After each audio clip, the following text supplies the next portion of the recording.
సాధారణంగా మనం రోడ్డు మీద వెళ్తుంటే ఏదైనా గొడవ జరిగితే ఏం చేస్తాం? కాస్త దూరం నుంచి చూసి వెళ్ళిపోతాం. కానీ ఒక 70 ఏళ్ల ముసలాయనను ఒక గుంపు చుట్టుముట్టి ఆయన్ని కొడుతుంటే, ఆ వృద్ధుడు ప్రాణభిక్ష పెట్టమని వేడుకుంటుంటే మీరేం చేస్తారు? మన ముందప్పుడు 4 ఆప్షన్స్ ఉంటాయి. 1, నాకెందుకులే అని తలదించుకొని సైలెంట్ గా వెళ్ళిపోవడం. అది చాలా మంది చేసే పనే. ఎందుకంటే మన ప్రాణ రక్షణ మనకి చాలా ముఖ్యం కాబట్టి అలాంటి సందర్భాల్లో సైలెంట్ గా వెళ్ళిపోతూ ఉంటాం. ఇంకో రకమైన మనుషులు ఉంటారు. వాళ్ళు ఏం చేస్తారో చెప్పినా, ఇంటికి వెళ్ళాక డ్రామాలు ఆడడం స్టార్ట్ చేస్తారు. చాలా చెడిపోయింది, అసలు మనుషులు బయట మనుషుల్లాగా లేకుండా ఉన్నారు అని చెప్పేసి సోఫాలలో కూర్చొని కబుర్లు చెబుతూ ఉంటారు. ఇప్పుడు మోడ్రన్ డిజిటల్ పద్ధతి మొదలైంది. ఫోన్ తీసి వీడియో రికార్డ్ చేసి సోషల్ మీడియాలో పెట్టి justice for the old man అని హ్యాష్ ట్యాగ్లు పెట్టి లైకుల కోసం వెయిట్ చేస్తూ ఉంటారు. ఇక 4వ ఆప్షన్ ఏంటో చెప్పనా, ఆ రౌడీ గుంపులోకి నేరుగా దూకడం. ఆపండి అని గర్జించి ఆ ముసలాయనకు అండగా నిలబడడం. చుట్టూ 100 మంది ఉన్నా తన ఒక్కడి ప్రాణం పోయినా పర్లేదు అనుకొని మోరల్ కరేజ్ చూపించడం. దీనిని అంటారండి కరేజ్ అంటే. మన దేశంలో 99.9 మంది మొదటి 3 ఆప్షన్లే ఎంచుకుంటారు. ఎందుకంటే మనకు వ్యవస్థ మీద నమ్మకం లేదు, భయం ఎక్కువ. కానీ జనవరి 26 మన దేశం గణతంత్ర దినోత్సవం జరుపుకుంటుంట వేళ ఉత్తరాఖండ్ లో ఒక సాదా సీదా వ్యక్తి ఆప్షన్ ని ఎంచుకున్నాడు. అతనే దీపక్ కుమార్. ప్రపంచం అతన్ని ఇప్పుడు మహమ్మద్ దీపక్ అని పిలుస్తుంది. దీపక్ కుమార్ ఎవరు?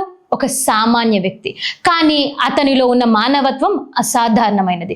ఒక ముస్లిం వృద్ధుని ఒక గుంపు టార్గెట్ చేస్తున్నప్పుడు మతం గురించి ఆలోచించలేదు దీపక్. మనుషుల మధ్య ఉన్న గొడవల గురించి ఆలోచించలేదు. అతను ఆ వృద్ధుని తన కౌగిలిలోకి తీసుకున్నాడు. కొడితే నన్ను కొట్టండి, ఈయనని వదిలేయండి అని అడ్డం నిలబడ్డాడు. ఆ క్షణంలో దీపక్ లోపల ఒక హ్యూమన్ షీల్డ్ పుట్టుకొచ్చింది.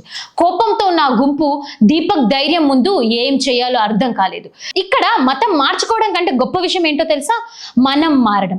దీపక్ కుమార్ తన పేరు ముందు మహమ్మద్ అని చేర్చుకోవడానికి కారణం ఒకటే, బాధలో ఉన్నవాడికి తోడుగా నిలబడడమే నిజమైన మనిషి అని నిరూపించడానికి ఆయన తన పేరును కూడా మార్చుకున్నాడు. దీపక్ చేసిన పనికి ఇంటర్నెట్ షేక్ అయిపోయింది. వేలాది మంది సెల్యూట్ చేస్తున్నారు. కానీ మనం ఆలోచించాల్సింది ఏంటంటే, ప్రతిసారి ఒక దీపక్ రావాలా? మనలో ఉన్న మనిషి ఎప్పుడు నిద్రలేస్తాడు? వ్యవస్థను తిట్టడం ఈజీ, కానీ వ్యవస్థను మార్చడానికి ఒక అడుగు ముందుకు వేయడం చాలా కష్టం. దీపక్ కుమార్ ఆ అడుగు వేశాడు. అతను ఒక వ్యక్తి మాత్రమే కాదు, ఒక తిరుగుబాటు. మన అందరిలో కావాల్సిన ఒక కొత్త ఆశగా ఆయన నిలిచాడు. ఇప్పుడు నేను ఒక 4 ఆప్షన్స్ ఇచ్చాను మీకు. ఆ 4 ఆప్షన్స్లలో మీరే దారిని ఎంచుకుంటారు? కామెంట్ బాక్స్లలో తప్పకుండా మెన్షన్ చేయండి. అసలు గొడవ ఎక్కడ మొదలైంది? ఉత్తరాఖండ్ కోటాద్వార్. అక్కడ వకీల్ అహ్మద్ అనే ఒక సామాన్య వ్యక్తి ఉన్నాడు.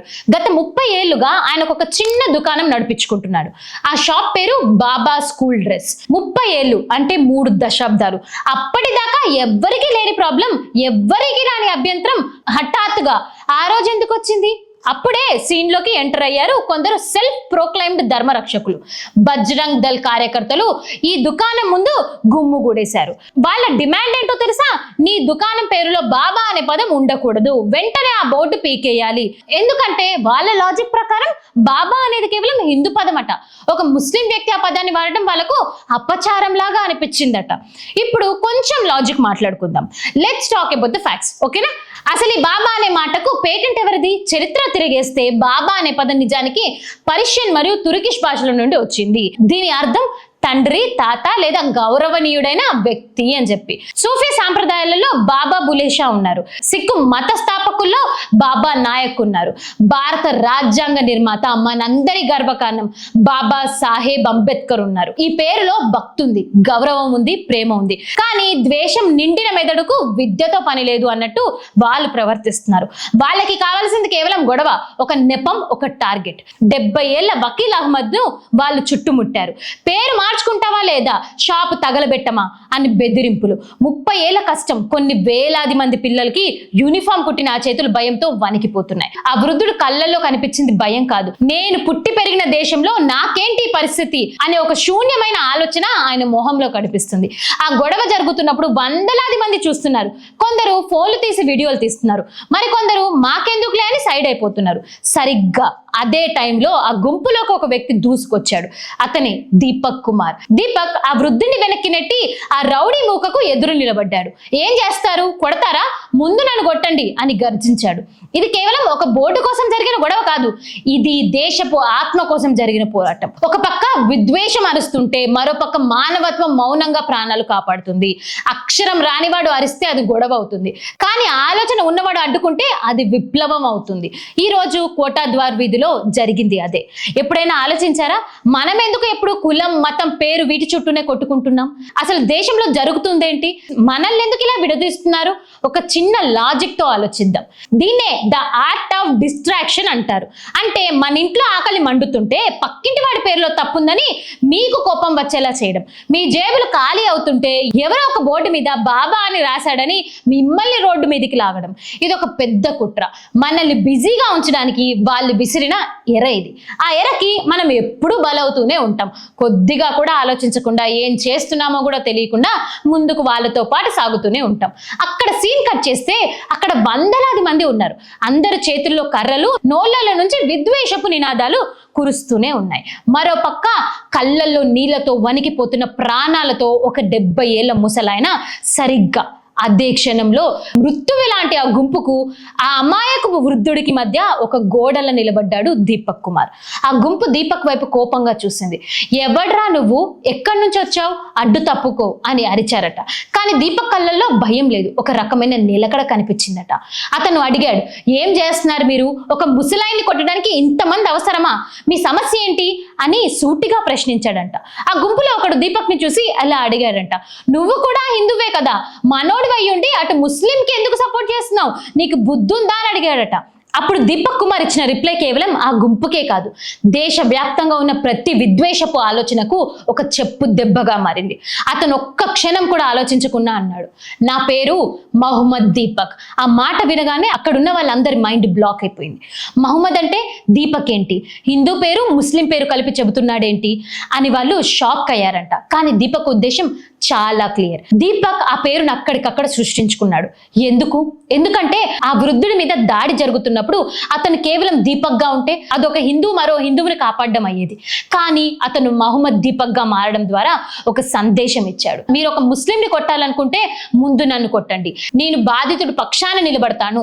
అన్యాయం జరిగినప్పుడు బాధితుడు ఏ మతంలో ఉంటే నాది అదే మతం అని నిరూపించుకున్నాడు. ఇదేనండి మన సంస్కృతి అంటే, బాధితుడిని కాపాడడానికి తన ఐడెంటిటీని కూడా వదులుకోవడానికి సిద్ధపడటం. దీపక్ కుమార్ ఆ క్షణంలో ఒక వ్యక్తి కాదు, అతను ఒక న్యూ ఏజ్ హోప్ లా కనిపించాడు. ఉన్మాదం రాజ్యమేలుతున్న చోట ప్రేమను ఆయుధంగా వాడిన సైనికుడు అతను. అలా కనిపించాడట అందరికి. మనం చిన్నప్పటి నుంచి ఒక మాట వింటూనే ఉంటాం, ధైర్యం గెలుస్తుంది, సత్యం జయిస్తుంది అని. కానీ ఈ రోజు మన కొత్త భారతంలో పరిస్థితి ఎలా ఉందో తెలుసా? అన్యాయాన్ని ప్రశ్నిస్తే అది నేరం, అరాజకాన్ని ఆపితే అది పాపంగా మారిపోయింది ప్రస్తుతం ఉన్న పరిస్థితి. పోలీసులు ఏం చేశారో వింటే మీ రక్తం మరిగిపోతుంది. ఆ రోజు వందలాది మంది గుంపుగా వచ్చి ఒక ముసలాయిని చంపడానికి ప్రయత్నిస్తే ఆ గుంపులో ఉన్న ఒక్కరిని కూడా పోలీసులు వెంటనే అరెస్ట్ చేయలేదు. మరి ఎవరిని అరెస్ట్ చేశారు, ఎవరిపై కేసులు పెట్టారు? ఆ వృద్ధుడికి అండగా నిలబడే దీపక్ కుమార్ ని, అతని స్నేహితుడు విజయ్ పై FIR నమోదు చేశారట. జస్ట్ ఇమాజిన్, ఒక ప్రాణాన్ని కాపాడినందుకు ఇచ్చిన రివార్డ్ ఇదా? ఒక సామాన్యుడు ధైర్యం చేసి ముందుకొస్తే అతని మీద కేసులు పెట్టి భయపెడతారా? ఇది పోలీస్ వ్యవస్థనా లేదా తప్పు చేసిన వాడికి బంతు పాడే వ్యవస్థనా? అలాగే కనిపిస్తుంది. మరి వాళ్ళందరినీ వదిలేసి దీపక్ మీద కేసులు వేయడం ఏంటి? ఈ కాలంలో ఏదైనా గొడవ జరిగితే వందల ఫోన్లలో రికార్డ్ చేస్తూ ఉంటారు. ఈ కేసులో కూడా వీడియోలు ఉన్నాయి. నిందితుల ముఖాలు 4K క్లారిటీతో కనిపిస్తున్నాయి.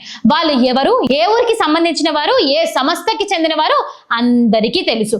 కానీ పోలీస్ డైరీలో మాత్రం వాళ్ళు అజ్ఞాత వ్యక్తులు అని చెప్పి రాసుకున్నారట. అజ్ఞాత వ్యక్తులట అంటే పోలీసులకి వాళ్ళు ఎవరో తెలియదట. అదే దీపక్ కుమార్ ని మాత్రం వెంటనే గుర్తించి కేసు పెట్టగలరు. ఇక్కడే మనకు అర్థమవుతుంది, the system is not just blind, it's just looking away. అది కావాలనే కళ్ళు మూసుకుంటుంది. ఎందుకంటే ఆ నిందితుల వెనుక ఉన్న పొలిటికల్ సపోర్ట్ అలాంటిది. మరి అంతలా మారిపోతుంది ప్రస్తుతం ఉన్న సిస్టమ్. ఇది చాలదన్నట్టు ఆ రోజు రాత్రి ఏం జరిగిందో తెలుసా? వందలాది మంది ఉన్మాదులు దీపక్ కుమార్ ఇంటిని చుట్టుముట్టారు. లోపల దీపక్ లేడు, కేవలం అతని వృద్ధురాలైన తల్లి ఉంది. ఆ తల్లిని రోడ్డు మీదకి లాగాలని చూశారు. అత్యంత అసభ్య పదజాలంతో బూతులు తిట్టారట. ఒక పక్క పోలీసులు అక్కడ కాపలా ఉన్నారు. కానీ వాళ్ళ గుంపుని చెదరగొట్టలేదు. ఆ ముసలావిడ భయంతో వణికిపోతుంటే, చూడండి సార్ నన్ను ఎలా తిడుతున్నారు అని అడిగితే పోలీసులు ఏం చేశారో తెలుసా? మౌనంగా నిలబడ్డారు. Silence is sometimes more dangerous than violence. ఆ పోలీస్ మౌనం ఆ గుంపుకు మరింత ధైర్యాన్ని ఇచ్చింది. ఇది ఒక వ్యక్తి మీద దాడి కాదు, ఒక సామాన్య కుటుంబం యొక్క గౌరవం మీద జరిగిన దాడి. ఇలా ఉంది మన పరిస్థితి. ఇప్పుడు నాకు ఒక ప్రశ్న ఉంది, ఆ బజరంగ్ దళ్ వాళ్ళని అడగాలనుకుంటున్నారు. మీరు హిందూ ధర్మం కోసం, హిందూ పేరు కోసం పోరాడుతున్నాం అంటున్నారు కదా, కరెక్ట్, మీరు చాలా గొప్ప పని చేస్తున్నారు. మరి అదే ఉత్తరాఖండ్ లో అంకితా బండారి అనే ఒక హిందూ అమ్మాయికి అన్యాయం జరిగినప్పుడు మీరే పొదల్లో దాక్కున్నారు. అంకిత ఒక సామాన్య హిందూ కుటుంబానికి చెందిన అమ్మాయి. ఒక రిసార్ట్ లో పనిచేస్తూ తన గౌరవాన్ని కాపాడుకోవడానికి ప్రాణాలు వదిలిన వీరనారి. ఆమెను చంపింది ఎవరు? ఒక మాజీ మంత్రి కొడుకు. అప్పుడు మీ కర్రలు ఎందుకు బయటికి రాలేదు? అప్పుడెందుకు మీరు రోడ్డు మీదకి వచ్చి విప్లవం చేయలేదు? అప్పుడేమైపోయింది మీ హిందూ ధర్మం? అక్కడ హిందూ అమ్మాయికి అన్యాయం జరగలేదా? ఎందుకంటే అక్కడ నిందితుడు అధికార పార్టీకి చెందినవాడు. అంటే ఈ ధర్మ రక్షణ అనేది కేవలం బలహీనుల మీద, ముస్లింల మీద మాత్రమేనా? అధికారంలో ఉన్న హిందువు తప్పు చేసినా అది మీకు ధర్మంగా కనిపిస్తుందా? అంకితా బండారికి న్యాయం చేయలేని వాళ్ళు ఈ రోజు ఒక బాబా అనే పదం మీద యుద్ధం చేస్తున్నారు. ఇదెంత విచిత్రంగా అనిపిస్తుందో ఆలోచించండి. వ్యవస్థ ఎవరిని కాపాడుతుంది? అధికారం ఉన్నవాన్నా లేక నిజంగా ఉన్నవాన్నా? మనం మౌనంగా ఉంటే రేపు మన ఇంట్లో ఎవరికి అన్యాయం జరిగినా మనల్ని కాపాడడానికి ఒక దీపక్ కూడా ముందుకు రాడు. ఎందుకంటే అన్యాయం నాపితే అక్రమ కేసులు ఎదుర్కోవాల్సి వస్తుందనే భయం అందరినీ వేటాడుతుంది. ఈ పరిస్థితి మారాలి. వ్యవస్థ అంటే రక్షణ ఉండాలి, భయం కాదు. ఇప్పుడు పరిస్థితి అలా చేసుకున్నారు. ఇవాటి సంగతి మాట్లాడుకుంటే సంవత్సరం మొదలై 3 నెలలు దాటుతుంది. ఈ 100 రోజులలో మన దేశం ఎటు వెళ్తుంది? ఒక్క నిమిషం గంటలు విప్పి ఆలోచిద్దాం. మనల్ని ఎందుకు ఎప్పుడు మతం పేరుతో, బోర్డుల పేరుతో విడదీస్తున్నారో తెలుసా? ఎందుకంటే మనం అసలు ప్రశ్నలు అడుగుతాం కాబట్టి. ఆ ప్రశ్నలు అడిగితే వ్యవస్థ సమాధానం చెప్పాలి కాబట్టి. డేటా ఎప్పుడూ అబద్ధం చెప్పదు. 2026 మొదటి 3 నెలల లెక్కలు చూస్తే మీ గుండెలు తరుక్కుపోతాయి. ఒక ఢిల్లీ గురించే మాట్లాడుకుందాం. ఈ ఏడాది ఇప్పటి వరకు దాదాపు 4500 మందికి పైగా అదృశ్యమైపోయారు.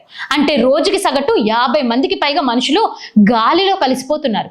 ఇందులో 65% మహిళలు మరియు మైనర్ బాలికలే ఉన్నారు. వీళ్ళందరూ ఎక్కడికి వెళ్తున్నారు? మన అక్రమ రవాణా మాఫియా చేతిలోకి వెళ్తున్నారా? అసలు వీళ్ళందరూ ఎక్కడికి వెళ్తున్నారు? పోలీసులు దీనిపైన ఎందుకు కాన్సన్ట్రేట్ చేయట్లేదు? బజరంగ్ దళ్ మిత్రుడు దీనిపై ఎందుకు కాన్సన్ట్రేట్ చేయట్లేదు? దాని గురించి ఎందుకు ఫైట్ చేయట్లేదు? దీనిపై ఏ ఛానల్ అయినా ప్రైమ్ టైం డిబేట్ జరుగుతుందా? లేదు. ఎందుకంటే ఢిల్లీ వీధుల్లో మనుషులు మాయమవడం కంటే ఒక షాప్ పేరు బాబా అని ఉండడం వీళ్ళకి పెద్ద సమస్యలా కనిపిస్తుంది. మరి ఇక సామాన్యుడి బతుకు గురించి మాట్లాడితే 2026 నాటికి పరిస్థితి మరింత దారుణంగా తయారైపోయింది. దేశంలో 1% ధనికుడు ఉంటే 80% ధనవంతుల దగ్గర అత్యంత సంపద ఉన్నట్టు తెలుస్తుంది. ఎంప్లాయ్మెంట్, డిగ్రీలు పట్టుకొని తిరుగుతున్న లక్షలాది మంది యువతకు ఉద్యోగాలు లేవు. ఇన్ఫ్లేషన్, సామాన్యుడు నెలవారీ బడ్జెట్ తలకిందులవుతుంది. కూరగాయల ధర నుండి కరెంటు బిల్లు దాకా అన్ని ఆకాశానికి తాకుతున్నాయి. మన ఇంట్లో ఆకలి కేకలు వినిపిస్తుంటే మనల్ని మాత్రం రోడ్డు మీదకి వెళ్ళి నువ్వు హిందువా ముస్లింవా అని కొట్టుకోమంటున్నారు. Is this what we call progress? ఆలోచించండి. అంకితా బండారి లాంటి ఎంతో మంది ఆడపిల్లలకి రక్షణ లేనప్పుడు, వేల సంఖ్యల్లో మనుషులు మాయమైపోతున్నప్పుడు, చదువుకున్న వాడికి పని లేనప్పుడు ఈ ధర్మ రక్షకుల్లో లేని ఆవేదన ఒక బోర్డు మీద పేరు మార్చడానికి ఎందుకు వస్తుందో మీకు మీరే ఆలోచించుకోండి. ఎందుకంటే వాళ్ళకి తెలుసు మనల్ని ఎమోషనల్ గా రెచ్చగొడితే మనం ఆకలి మర్చిపోతాము, అన్యాయాన్ని మర్చిపోతాము, మన హక్కుల్ని కూడా మర్చిపోతాము. ఒక బోర్డు మీద పేరు కోసం ఎక్కడి దాకైనా వెళ్తాం. కానీ మన పొట్టకూడు కోసం మాత్రం మనం ఎవరము ఆలోచించము, ఎవరిని ప్రశ్నించము. ఇప్పటికైనా మనం మారకపోతే రేపు మన పిల్లలు కూడా అదే బోర్డు గొడవలలో ప్రాణాలు కోల్పోక తప్పదు. వాళ్ళకు మంచి భవిష్యత్తు ఉండదు.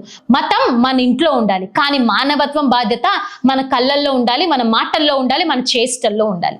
ప్రశ్నించండి, లేదా అజ్ఞానంలో అంతమైపోతారు. మనం రోజు చూస్తూ ఉంటాం, మెడలో కాషాయపు కండవాలు వేసుకొని చేతుల్లో కర్రలు పట్టుకొని జై శ్రీరామ్ అని అరుస్తూ గొడవలు చేసే వాళ్ళని. వాళ్ళు తమని తాము పెద్ద భక్తులు అనుకుంటారు. కానీ నిజమైన భక్తుడు అంటే ఎవరు? దీపక్ కుమార్ ఒక సాదా సీదా కుర్రాడు. రోజు గంటలు తరబడి జిమ్ లో కష్టపడతాడు. హనుమంతుడి ప్రాణం కంటే ఎక్కువగా ప్రేమిస్తాడు. ఆ హనుమంతుడి ఫోటో ముందే ప్రమాణం చేస్తాడు. కానీ దీపక్ భక్తి కేవలం గుడిలో హారతి ఇవ్వడానికో, ఫోటోలకు దండలు వేయడానికో పరిమితం కాలేదు. అసలు హనుమంతుడి భక్తుడు అంటే ఎవరు? శక్తి, అపారమైన బలవంతుడు, సకల శాస్త్రాలు తెలిసినవాడు, కరుణ, అన్నిటికంటే ముఖ్యంగా అత్యంత దయామయుడు. హనుమంతుడి తత్వం ఏమిటంటే తనకున్న అనంతమైన బలంతో బలహీనుల్ని కాపాడడం, రావణుడి చెరలో ఉన్న సీతమ్మకు ధైర్యం చెప్పడం. కానీ ఈ రోజు మన వీధుల్లో ఏం జరుగుతుంది? భక్తి పేరుతో బలహీనుల మీద దాడి చేస్తున్నాం. 70 ఏళ్ల వృద్ధుల్ని వేధిస్తున్నారు.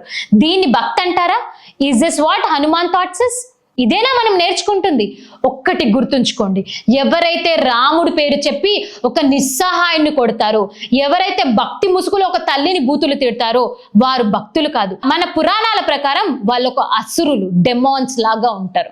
రాక్షస ప్రవృత్తి అంటే ఎదుటి వాడిని భయపెట్టడం, దేవ ప్రవృత్తి అంటే భయంలో ఉన్నవాడికి అభయం ఇవ్వడం. ఈ రోజు కోటాద్వార్ వీధుల్లో ఆ అల్లరి మూక అసుర ప్రవృత్తి చూపిస్తే దీపక్ కుమార్ తన చర్య ద్వారా అసలైన సనాతన ధర్మం అంటే ఏంటో చాటి చెప్పాడు. దీపక్ తన పేరు ముందు మహమ్మద్ అని ఎందుకు పెట్టుకున్నాడు? ఎందుకంటే ఒక ముస్లిం సోదరుడికి కష్టం వచ్చినప్పుడు నేను హిందువుని అని గర్వపడడం కంటే నేను మీ మనిషిని అని భరోసా ఇవ్వడం గొప్ప విషయం అని తను నమ్మాడు. బాధితుడు ఏ మతం ఉంటే తనదా మతం అనుకున్నాడు. ఒక హనుమంతుడి భక్తుడిగా అతను తన శక్తిని ఒక ప్రాణాన్ని కాపాడడానికి వాడాడు. ఇదేనండి అసలైన తిరుగుబాటు. This is the new revolution. మన దేశానికి కావాల్సింది విద్వేషంతో ఊగిపోయే గుంపులు కాదు, దీపక్ కుమార్ లాంటి కరుణ కలిగిన గుండెలు. ఈ రోజు దీపక్ కుమార్ పేరు సోషల్ మీడియాలో మారుమోగుతుంది. వేలాది మంది లైకులు కొడుతున్నారు, లక్షలాది మంది షేర్ చేస్తున్నారు. ఒక్క రాత్రిలో అతను ఒక వైరల్ హీరో అయిపోయాడు. కానీ స్క్రీన్ ఆపేసి నిజ జీవితానికి వస్తే దీపక్ పరిస్థితి ఏంటో తెలుసా? అతని మీద ఒత్తిడి పెరుగుతుంది, అక్రమ కేసులు అతన్ని వెంటాడుతున్నాయి, అతని ఇంటి ముందు నిలబడే బూతులు తిట్టే గుంపులు ఇంకా అక్కడే ఉన్నాయి. దీపక్ ఏ రాజకీయ పార్టీ అండలేదు, వెనుక కోట్లు కురిపించే వాళ్ళు లేరు. అతనేమి పెద్ద సోషల్ మీడియా స్టార్ కూడా కాదు. అతని దగ్గర ఉన్నది కేవలం ఒకటి, రా కరేజ్.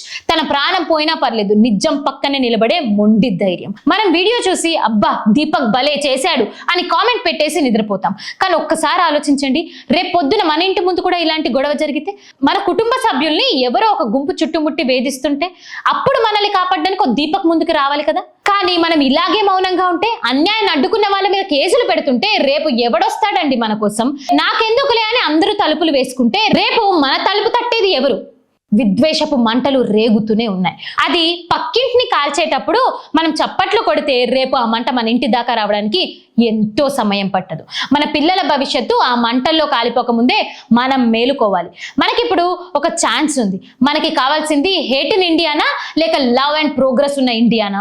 మనం ప్రపంచంతో పోటీ పడాలి, కొత్త టెక్నాలజీని సృష్టించుకోవాలి, పేదరికాన్ని పారదోలాలి. కానీ మనం దేని గురించి కొట్టుకుంటున్నాం? ఒక బోర్డు మీద పేరేమునింది అనే దాని గురించి మనం ఇప్పుడు మాట్లాడుకుంటున్నాం. ఇది మనల్ని 100 ఏళ్ళు వెనక్కి తీసుకెళ్తుంది తప్పితే ముందుకు ఏ మాత్రం ఒక అడుగు కూడా తీసుకెళ్లడానికి ఉపయోగపడని విషయం. నిజమైన భారతీయుడు అంటే మన భారతదేశ జెండాను గౌరవించడం మాత్రమే కాదు, ఆ జెండా నీడలో ఉన్న ప్రతి మనిషిని గౌరవించడం. నిజమైన ధర్మం అంటే గుళ్ళల్లో గంటలు కొట్టడం కాదు, ఆకలి ఉన్నవాడికి అన్నం పెట్టడం, అన్యాయానికి గురవుతున్న వాడికి అండగా నిలబడడం. దీపక్ కుమార్ అదే చేశారు. మీకు మనుషుల మీద కనీస ప్రేమ ఉంటే దీపక్ కుమార్ లాంటి వాళ్ళను ఒంటరి చేయకండి.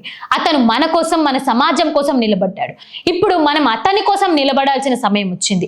ఈ వీడియోని కేవలం చూడడం కాదు, ప్రతి ఒక్కరికి షేర్ చేయండి. విద్వేషం కంటే ప్రేమ శక్తివంతమైనదని నిరూపించండి. ఈ అక్రమ కేసుల మీద, ఈ పోలీసుల వైఖరి మీద మీ గలాన్ని విప్పండి. నిశ్శబ్దాన్ని ఛేదిద్దాం. Break the silence. మనం అందరం కలిసి నిలబడితేనే ఈ దేశంలో విద్వేషపు చీకటి పోయి మానవత్వపు వెలుగులు నిలుస్తుంది. జై హింద్. ఇలాంటి మరిన్ని వీడియోస్ కోసం చూస్తూనే ఉండండి భారత్ ఆవాజ్.